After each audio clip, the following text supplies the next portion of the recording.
I'm making this video. Uh, okay, basically, I'm not making this video for you. I'm actually making this video for myself because there's a lot of things running in my mind. It's playing over and over and over about what's waiting for me. So I've gone and I've started researching the realities of what's about to present itself to me, and I'm calling it theories and myths about the process and the road, the road that's ahead of me. So I've made a few pointers in my mind, if I can remember that far.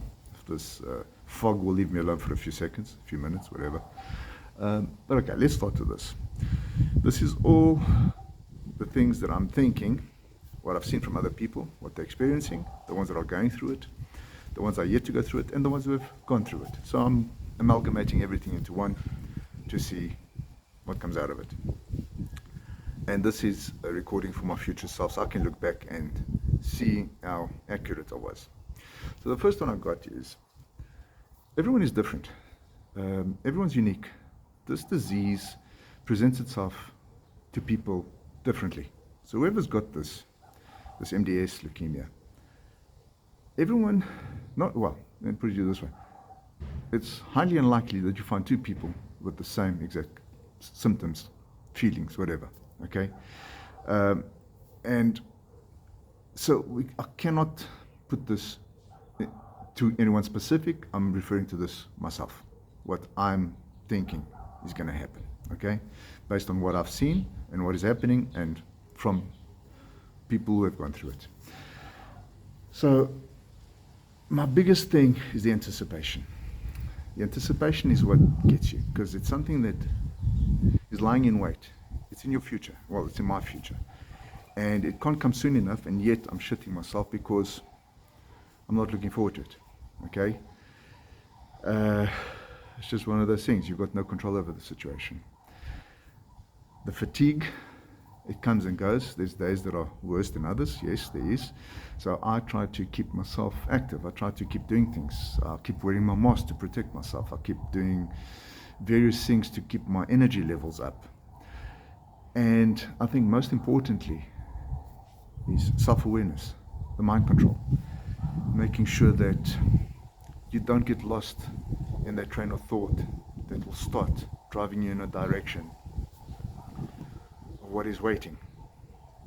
Okay, that anticipation. I think that's the worst part of this whole ordeal before you go through it. Well, in my case. So once I get my donor approved, or my donor surfaces, or my brother's a match, whatever happens, it's in God's hands. But once that happens, the next thing is getting prepped and getting to hospital, getting into the transplant unit. And once you're in there, they prep you immediately. So they plug you in, they pipe you up. It's drains, it's plugs, it's IVs, it's all that kind of thing.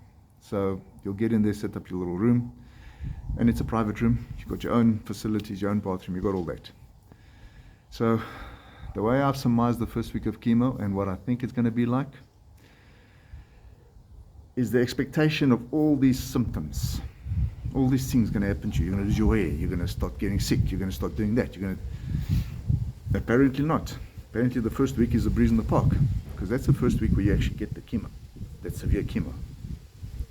And from what I've understood is, that is just to whack your immune system so that your transplant can take, your stem cells can take, that your body won't reject it. Okay, so that's the first step, if I understand it correctly.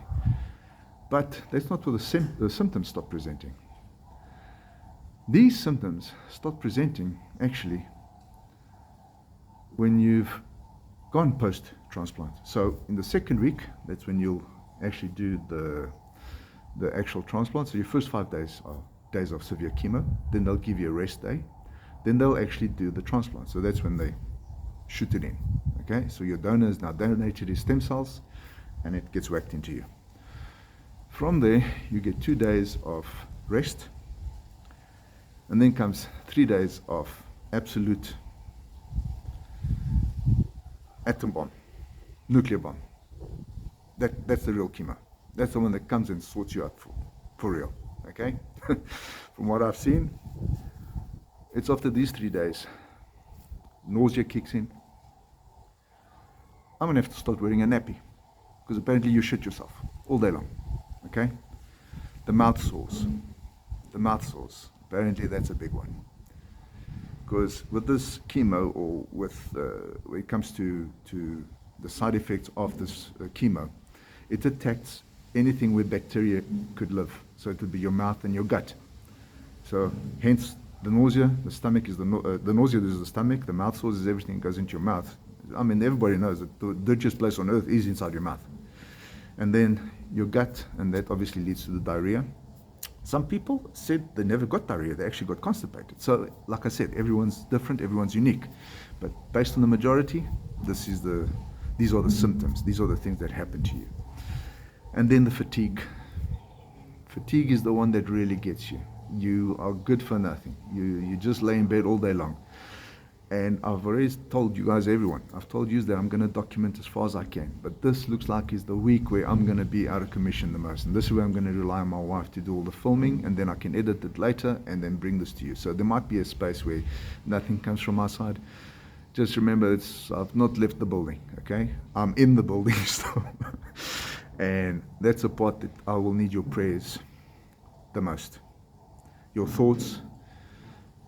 That's the moment I'm going to need them the most, because I'll be practically unaware of my surroundings, unaware of my situation. Well, I thank God for that, because having to go through all that crap and still having to deal with the fact that you're going through that crap, I think that must be quite heavy. But thankfully, it sounds like people are not really aware. They're aware, but I mean, it passes by, because it's like spending a week in ICU. You're not really there. Your body is, but you're not aware of everything. So it's lots of sleep.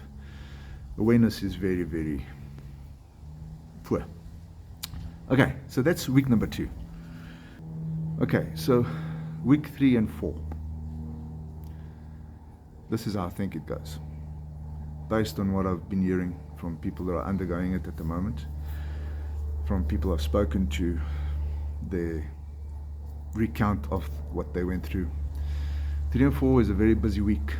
And it's a week that you are really list for nothing, okay? This is a very critical week as well, because this is when the grafting is expected to take place. And when I say grafting, for those who don't know, in layman's terms, is basically grafting. It's called GVHD, GVDH, whatever, grafting versus host disease. So this is when your body approves of the new stem cells or not. This is where the new stem cells start grafting to your bone marrow and start making a home in your bone marrow. This is the part where your bone marrow accepts the stem cells and who they are. And if that doesn't happen, you're in for a shit show. And I'm hoping that's not me. Yeah, but, okay. So, due to this grafting situation, this grafting period, you get scanned, you get monitored 24/7. It's high care. And this consists of a myriad of scans. So it will be MRIs, it will be scans on your bones. There's a lot of scans. Okay, I don't know all the anonyms or acronyms or whatever I don't know all of them, but I know there's a lot of scans. It involves a lot of scans. Also involves a lot of transfusions. Some cases will be platelets, in some cases will be red blood cells, in some cases will be white blood cells, in some cases it will be elements like potassium, like magnesium. It all depends on what your body is producing and not producing, and so this is the support system. It's boosters. These are all boosters to get your platelets and your stem cells to start working, to start waking up, start getting with the program, because after all, they're there to do a job and it's to get me better. So yeah, this is where you guys have to start waking up and doing your thing. Unfortunately, due to the recurrence of infections, and you can't stop all that, there will be some ICU visits where certain days might be quite critical until the grafting takes effect. But even post-grafting, there's still situations where ICU becomes a familiar place to visit. And then, during this process, the doctors advise that you have to start getting back into shape. You have to start moving. You have to start getting your activity back. You've got to get your heart pumping again. You've got to get your muscles moving again. You've got to get your body articulating again. And that's where physio comes in. Okay, so you will get a physiotherapist. Well, I forgot one point. All along this, there's a psychiatrist as well. So he comes and checks up on your well-being. Even though you're out of it, you're still getting assessed all the time. It's 24/7. These guys will keep coming around, these professionals, and they will be keeping an eye on you and be keeping you alive. Well, in this case, me. Okay, I'll keep speaking in the third person because I haven't gone through it yet, but this is what is coming my way. Right. Then, this is the part where I'm looking forward to the most. The 4th and 5th week, hopefully everything goes well. Hopefully, God willing, and with your prayers. Physio continues. They have to get you back into shape. I mean, you got to start moving by yourself. You got to start moving around the ward. You got to start doing things. You got to get active, because remember, you're not going to be in this bloody room for the rest of your life. You got to come back home, and that's the one I'm looking for.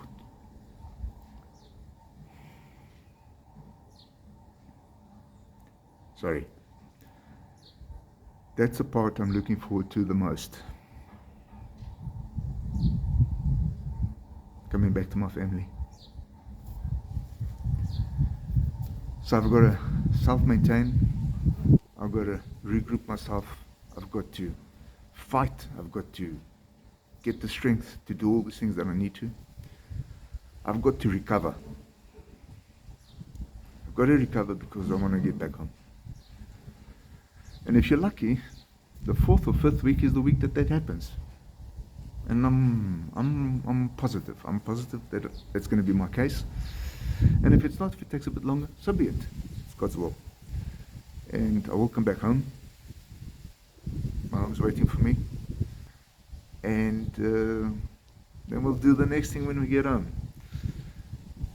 But until that point, this is my immediate future, and I've been building up to it. I've been trying to put it in such a way in my mind where I'm a very organized person. Those who know me, I like things in the right order, at the right time, and as I expect them. I hate surprises. And this thing, I hope it's not got any surprises for me. I'm not looking forward to that. I'm not going to act all high and mighty and strong man and tell this thing what it's going to happen. No, it's not like that anymore. I've had to swallow my pride a couple of times already, and this is one of those moments where pride comes before the fall. And dear God,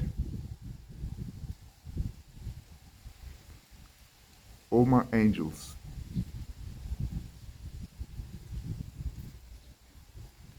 I'm asking you,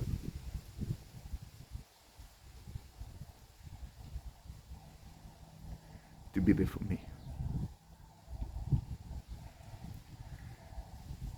These are some of the most difficult words I've ever had to say. But yes, I'm scared. I am really, really, really scared. I know the comments are going to start blowing up again. Don't worry, you got this. Have faith. I do. I have all that. But I also have a human side. And that human side is fucking me up. That human side is playing games upstairs, and it's hard to fight. It's hard to keep those feelings in check. I suppose once this all is blown over, I'm going to laugh about it. I'm going to crack open about it. But the reality is, it's not there yet. I still have to go through all this. And until that happens, I got no foot to stand on when it comes to guarantees. I got no confirmations. I got no playbook. I've got no guidance to this. I've got what I hear. I've got what I see. I've got what people tell me. That's all I got. But the reality, I don't have that. I got a myth. And I got a theory. And that's how this video started. Theories and myths. That's how it started. And here we are, full circle, back to the beginning. But anyway, I just thought I had to get this off my chest, and I'd love to share. I wanted to share it with you guys. I wanted to put you in my shoes just for a moment and just be vulnerable, be raw, be Be the Miguel that very few people ever get to see. Yeah, it helps me. I feel light. I feel relieved now, just having shared this with you. So thank you for lending me your ear. All of you who are praying for me, who are constantly reminding me, and everyone else, the ones I forget to mention, my thoughts and my prayers go out to you and your families as well. I know you have your own struggles. I know you have your own issues that you deal with, and yet you make time for me. So I am grateful. So from inside here to you, peace to you. God bless you all. This is Miguel signing out. Thank you for listening.